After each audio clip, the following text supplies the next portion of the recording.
Welcome to my channel. நம்ம இன்றைக்கி பார்க்க போகிறது ஒரு சம்மர் டைமில் சூப்பராக கூலிங்காக இருக்கிறதுக்கு ஒரு மோர் இது ரெடி பண்ண போகிறோம்.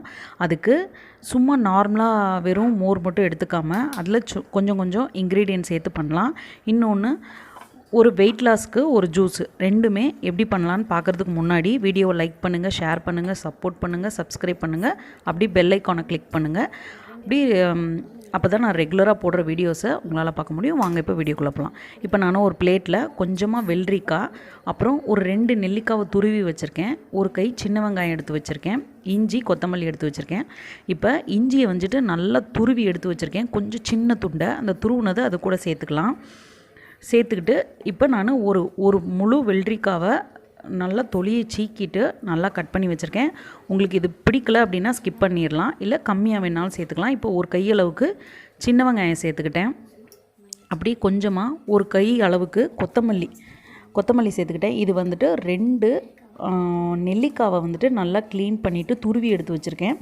அது கூட சேர்த்துக்கலாம். சேர்த்துட்டு இதை தண்ணி ஊற்றாமல் நல்லா ஃபைன் பேஸ்ட்டாக அரைச்சி எடுத்துகிட்டு வந்துடலாம். அரைச்சிட்டு உங்களுக்கு தேவைன்னா இது கூட நீங்கள் பச்சை மிளகா சேர்த்துக்கலாம். நான் பச்சை மிளகா சேர்க்கலை, தேவைன்னா சேர்த்துக்கோங்க, நல்லா ருசியாக இருக்கும். தேவையான அளவு உப்பு சேர்த்துட்டு இது மிக்ஸி ஜாரில் நல்லா அரைச்சி எடுத்துக்கோங்க. எடுத்துகிட்டு இதை ஒரு பவுல்லையோ ஒரு கிண்ணத்துலையோ ஊற்றிட்டு இப்போ நான் வீட்டிலே ஊற்றி வச்ச தயிர் எடுத்துக்கிறேன்.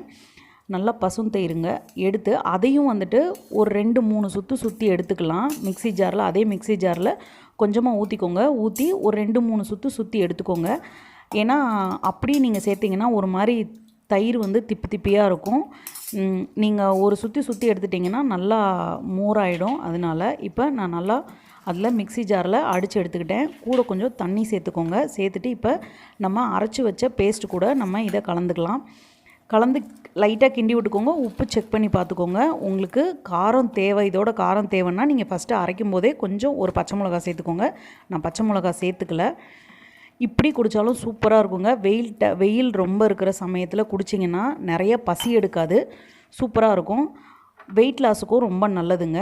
அதனால் இப்போ இதே மாதிரி நீங்கள் வீட்டில் ட்ரை பண்ணி பார்த்துட்டு எப்படி இருக்குன்னு சொல்லுங்கள். அதே மாதிரி இன்னொன்று பீட்ரூட் ஜூஸு. இந்த பீட்ரூட் ஜூஸ் வந்துட்டு வெறுமனா பீட்ரூட்டை மட்டும் போட்டு குடிக்கிறதுக்கு இந்த மாதிரி நீங்கள் ஒரு 2-3 இன்க்ரீடியன்ட் சேர்த்து போட்டு குடிச்சிங்கன்னா ப்ளட்டு நல்லா ஊறுங்க உடம்புல. அதுக்காக இப்போ நான் ஒரு பெரிய சைஸ் பீட்ரூட்டு, ஒரு பெரிய கேரட்டு, ஒரே ஒரு நெல்லிக்காய், 3யுமே நல்லா சின்னதாக கட் பண்ணி எடுத்து வச்சுருக்கேன். அதை மிக்ஸி ஜாரில் போட்டு நல்லா அரைச்சிட்டு நீங்கள் அப்படியும் குடிக்கலாம். கொஞ்சம் இஞ்சி சேர்த்துக்கோங்க, அப்படி குடிக்கலாம். இதில் நீங்கள் சுகர் எதுவும் சேர்க்க வேண்டாம், அவ்வளோதாங்க. இதே மாதிரி இன்னொரு